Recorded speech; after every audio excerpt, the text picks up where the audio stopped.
Culturally responsive pedagogy. Hi, I am Farwell. I am Master Student of E-Learning and Digital Technology in Education at University of Canterbury. I would like to begin this presentation with a quote from Robert Allen. He said that cultural differences should not separate us from each other, but rather cultural diversity bring a collective strength that can benefit all of humanity. To begin with, I would like to address the context of this presentation, and then I'll walk you through culturally responsive pedagogy and technology. First, the context of this presentation is Indonesia. Why Indonesia? Because Indonesia has 250 ethnic groups, more than 6 religions, and 250 languages. If you see, there's a point on Indonesia map which mark where I come from, which is Aceh. In Aceh, people speak 6 languages and have different cultural backgrounds. Imagine all over Indonesia, people speak different languages. Even in every province, people have different cultural background. Here's why Indonesian teachers should consider CRP, Culturally Responsive Education. First, the impact of centralized education. Well, centralized education is an educational system that had been set by the government in the past, which have greatly impacted education leaders and teachers in making decisions based on the needs of local school. And then globalization.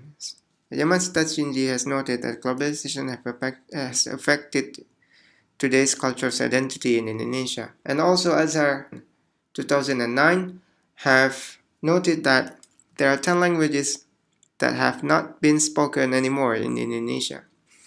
All of these items enforced by Al-Musana 2011, who said globalization challenges require teachers to consider local wisdom to make teaching more contextual.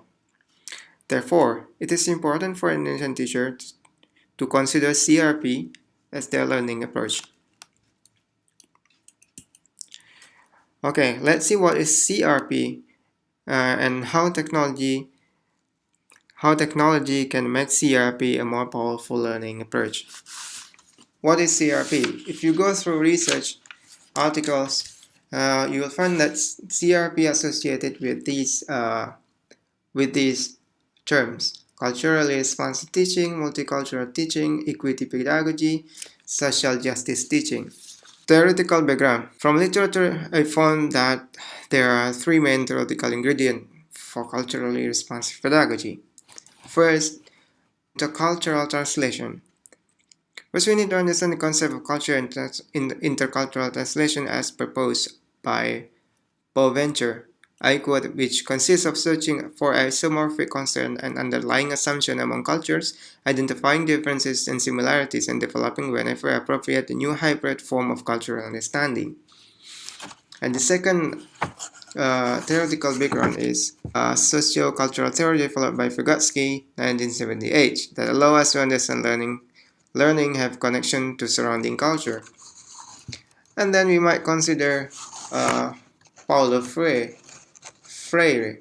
1970, which is critical pedagogy, which is clearly explained by Paulo Freire in his book Pedagogy of the Oppressed, which highlight the power of dominant culture and political hegemony. Okay, what is actually CRP in definition? If we are looking into books and research about CRP, we might find that Gay is frequently mentioned. Jennifer Gay is a professor of University of Washington that brought the term CRP or multicultural teaching into public discussion. According to her, CRP is a pedagogical approach that promotes cultural diversity by exploring cultural knowledge, prior experience, frame of references, and performance style of ethnically diverse students to make learning more relevant to and effective for them. And furthermore, I'll explain that it means interacting with their family, truly understand their reality, understand the socio-political history, and how it impacts the classroom life, and it means challenging personal belief and action. Well, bottom line, in CRP we consider students' socio-cultural background and as important in part of teaching and learning process. As the current trend in learning involves using technology to achieve better educational outcomes and 21st century skill, We might want to consider first the relationship of technology and culture. Well, technology and culture in theory have not get along very well. According to Metricway, technology has influenced people's life and foster cultural leveling, which is a state of affair whereby many groups adopt Western culture in place of their own custom. Meanwhile, Pineda suggests more positive implication of technology. Well, in my opinion, in this modern era, culture and technology should support each other, not otherwise. Because today technology could be becoming very beneficial to preserving cultural value and heritage, and especially amplifying learning experience in CRP. In CRP, digital technology play important role in making more meaningful learning experience. Harris L. 2017 said that technology has potential impact for children while learning theory Mori at a CA center, especially in the transition period to the center. Parker and Mora D. 2012 said that Web 2.0 also play important role in diversification of cultural expression and connect learner with online community. In practice, how to bring technology into classroom with cultural approach. Aminath Adam suggested that teachers should understand the relation of culture to their teaching. Here Aminath provides Patch, the framework of understanding teacher use of technology in the past and present, and could benefit teachers in designing teaching process.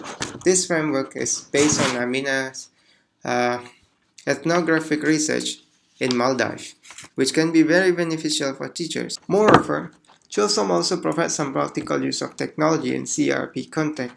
There are 6 fundamental elements according to Chisholm that teachers need to consider when integrating technology into CRP or multicultural learning. All of them put learners' need and cultural background as primary concern. Implication and leadership. Well, in practice, I would like to use CRP into my classroom, and I would like to use technology as a tool that amplifying the learning, and also considering 6 elements and patch proposed by Aminath Adam as the guidance of using technology in the classroom. Furthermore, I would like to take a democratic and distributed leadership step, which allow teachers to also make change in the school environment. I could encourage other teachers in my center in using technology and CRP into their learning and teaching process. Conclusion. CRP is significant in today's education, especially in a country with diverse cultures such as Indonesia. Technology not only become an issue in cultural development but also impose potential benefit, especially in implementing CRP. Based on the framework of technology integration into CRP and the fundamental elements, teachers should put cultural background and student needs as the primary consideration of pedagogy. That's all in my presentation. Terima kasih. Thanks very much.